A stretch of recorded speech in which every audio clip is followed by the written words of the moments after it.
in real life, I think it's pretty fun to try to figure out how the world really works. And, I don't think we need to do these made-up superstitions in order to have fun with the world that we have. From the University of Toronto, I'm Randy Boyagoda, and this is What Now? I hear cranes, I hear children, I hear buses.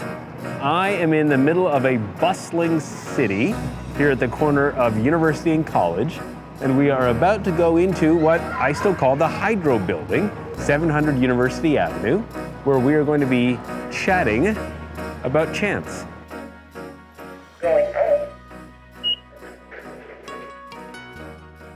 You were born on Friday the 13th. I was born on Saturday the 28th. What's the difference? Well, I would argue there really isn't much of a difference because I don't believe in the superstitions, but a lot of people do. And in fact, my second book for the general audience, Knock on Wood, talks about those kind of things. And in particular, I think there's a real human need to want to explain the reasons for everything that happens to us. So the fact that I didn't even realize until I was an adult, I mean, I'd always known I was born on the 13th, but I didn't realize it was a Friday until I started using like a calendar agenda program as an adult. It's like, hey, I was born on a Friday. And that explains everything. Well, I mean, it's sort of the opposite in a way, because I consider myself to have been quite a fortunate person, so things have gone. Jeffrey Rosenthal is professor of statistics at the University of Toronto, where he works on Markov Chain Monte Carlo algorithms. He's also the author of best-selling books published around the world, like Struck by Lightning, The Curious World of Probabilities, and Knock on Wood, Luck, Chance, and the Meaning of Everything. He's dedicated to spreading the knowledge and wisdom about the workings of randomness and uncertainty. When I was a kid, my parents won the lottery. I thought this meant we would be fabulously rich and famous. Instead, my parents used the money they won to repaint our Honda Civic. They painted it the same color. Afterwards, they kept buying lottery tickets. My parents still buy lottery tickets. Do you buy lottery tickets? Why do people buy lottery tickets? I never have bought a typical lottery ticket, and part of the reason is, I've always felt, well, I don't want to just have money handed to me. I want to work hard and make my money the old-fashioned way, but as I got more into probability, I just came to understand just how unlikely it is that you're going to win one of the big jackpots, and whereas a lot of people might buy the ticket and then dream about all the fun they're going to have if they win the jackpot, I felt I couldn't really dream about it because I just knew that it wasn't going to happen. That's all separate from the point that you kind of make, which is that even when people win the big jackpot, it doesn't always lead to happiness. Sometimes they lose their friends because they can't trust anyone, and then maybe they're not sure what to spend their money on, and they lose it, or they or it's do very drugs. Practical. It's a very practical thing. Let's repaint the Honda Civic the same color. Well, yeah, but you could do that. Now, one of my childhood memories is going to a Becker's in Oshawa, Ontario, and lining up to get lottery tickets. It was a kind of recurring feature of life growing up, going to a retailer in a convenience store and buying a lottery ticket. Now, as I understand it, you've had some experience in this area as well, perhaps not on one side of the counter, but maybe trying to make sense of what was going on the other side of the counter. Yeah, so there's what became known as the Ontario Lottery Retailer Scandal. It became this huge news thing that I was involved in from the very beginning. So the CBC Fifth Estate investigative news program, they called me up and they said, hey, they have one case of a nice old man who played the same lottery tickets every week, and 1 week he was told at his local convenience store that he didn't win, but then the next week he saw that owner of that store cashing in his ticket for $250,000, and they said, hey, I wonder if this has happened before. So they had me do statistical analysis of how many of the people who'd won the major lottery prizes over a certain period of years had actually been people who worked at the lottery stores.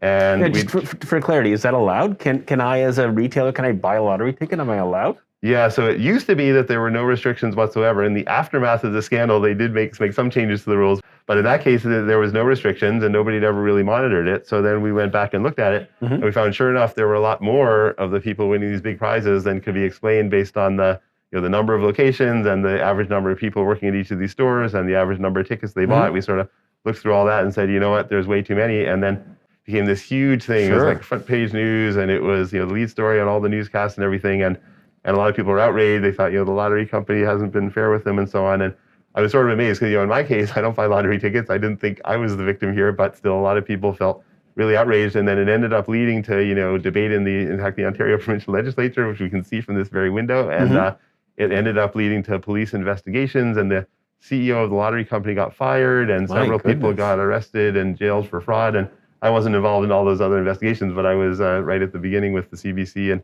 making it happen. And so it stands as the most famous thing I've ever done. My goodness. Yeah. There you go. Statistics. It can put you in jail. Absolutely. During the pandemic, I'm curious, from your vantage, when and how did probability show up in ways that made sense to you? Yeah, well, probability and statistics have been very important in trying to understand the spread of the pandemic. One thing I think about is a lot is what's sometimes called the reproduction number, which is supposed to be that on average, each new person who's infected, how many other people do they infect? And that's the thing that if it's more than one, like let's say it's two, well, that means one person on average is going to infect 2 other people, and then they'll each infect 2 other people, so that's 4, and they'll each infect 2 other people, so that's 8, and it grows exponentially quickly, as we say, so that's why pandemics can spread very quickly, and a lot of people can get infected in a short period of time if the reproduction number is high, whereas if the reproduction number is less than 1, like some people don't infect anybody, and maybe half the people infect one other person, then the numbers are going to go down, and it's going to disappear quickly. So all the mask mandates and the distancing and all the vaccinations, all the things we try to do to prevent the spread, I think of them all in terms of this reproduction number and trying to keep it low. Now, beyond the pandemic, I'm curious, in more general terms, given both your academic research and then some of your kind of more broader audience work, how can prediction making help or hinder us in life, do you think? Well, I think predictions can help a lot. So they can help us to plan more intelligently. Like if we can see that a lot of new families are moving into a neighborhood, we know in the next few years we're going to need more schools, or we're going to need more playgrounds, or a lot of old people are moving in somewhere, then we're going to need more hospitals and so on. So I think making smart decisions that are sound investments and so on can only be done with sensible prediction. So I think to the extent that we are able, which we can't always do, but to the extent that we're able to forecast what's going to happen next, I think that can help a lot. What about hindering, though? Can predictions kind of prevent us from, I don't know, taking chances when we want to, or make us more risk-averse than we should be? Well, if predictions are wrong, of course, then they can send us to going the wrong way. But generally, I tend to think the more we know, the better. I mean, I know there can be limits. Like there's the classic question they say, if you could know exactly when and how you're going to die, would you like to know or not? And a lot of people would say no. They say, I don't really want to know that. That would take away my mystery. But we're not there yet. We're not predicting exactly when anyone's going to die. But generally speaking, to the extent that we can predict the trends and so on, I think that can help us.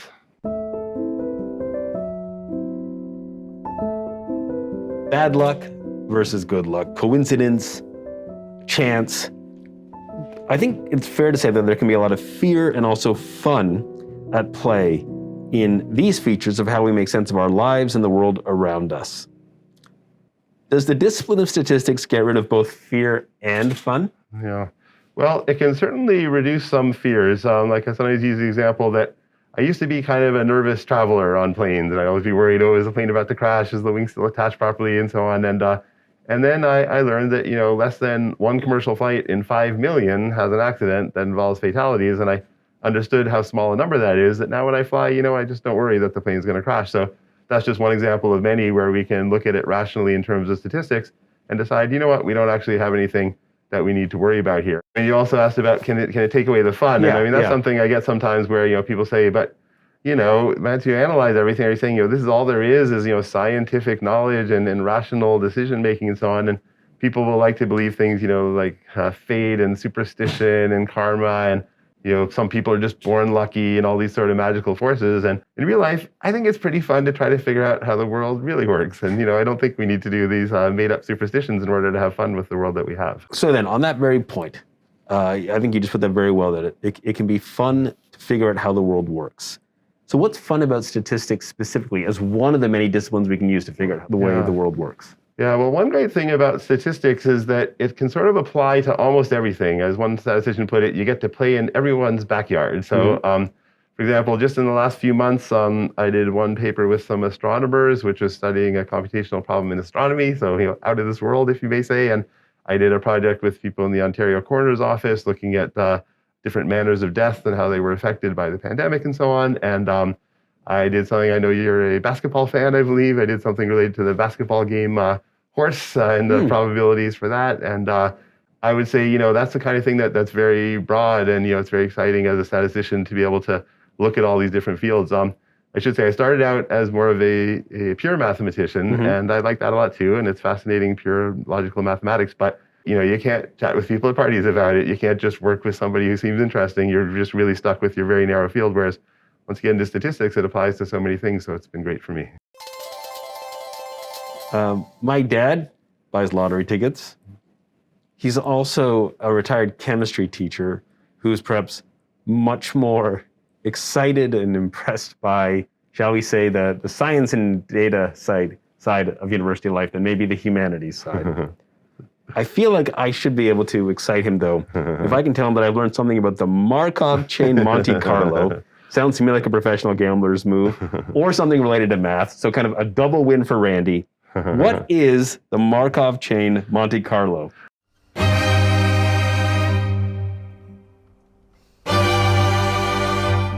Yeah, well, so the idea of Monte Carlo algorithms are ways to have the computer use randomness to help us compute things. So they're named, of course, after the famous casino in Monaco, but that was just a name to illustrate the randomness. But I think a good analogy is to think about taking a public opinion poll, and you think, well, if you want to know how everybody's going to vote, we have an election coming up in Ontario now, and you could ask every voter in Ontario, but we don't have the resources to do that. So what do the polling companies do? They take a random sample, right? And that's the idea of using randomness to get a random sample. And if you do a good job with that, you can be pretty accurate in your forecasts. Well, computers can do kind of the same thing. That is, they can take complicated models, whether they come from a physics problem or a medical study that's trying to model the spread of a disease or something. There's all different ways that we have models with all sorts of variables and so on. And to compute everything exactly would be just as hard as asking every voter how they're going to vote. But if we just take random simulations or random samples and sort of average them out, we can get a pretty good idea. So that's the basic idea of Monte Carlo, is use randomness to try to compute things, and it turns out to be a very powerful idea. Okay, but then what's a Markov chain? Right, so Markov chain is a version of it. So sounds like a band from the 90s. Not a band from the 90s. It's named after a Russian mathematician from the early 20th century who developed the initial mathematics of it. But what it is it's a certain kind of way of doing randomness. So most of these things, just like with a public opinion poll, every time you call somebody new, you're kind of starting from scratch. You say, okay, we'll take another random number and call someone. But Markov chains, they don't start from scratch. They base it on the previous one. So if you're doing a poll, it would be kind of like, instead of calling people at random, wandering around the province and saying, hey, what about you? How are you going to vote? And okay, you're not, hey, what about this guy? How is he going to vote? And that's not as good because, the next guy you find is right near the first guy you found. So they might be related. They might not be a fresh unbiased sample. But if you wander around long enough, you're still going to get a pretty good sense of the whole province. But why would you prefer to do that, though? Right. To your point about randomness versus, it's more likely we both have a similar view about universities and public funding or something. Right. Yeah, so you'd rather not. You'd rather do a fresh random sample every time. But it turns out in some of these complicated problems that we put on the computer, you can't. We don't have any feasible way of doing a completely random thing. I mean, it's almost like if you were trying to poll a province, but we didn't have telephones. What would you do? Well, you can't call someone in North Bay right away, but you can wander around and talk to this guy and that guy.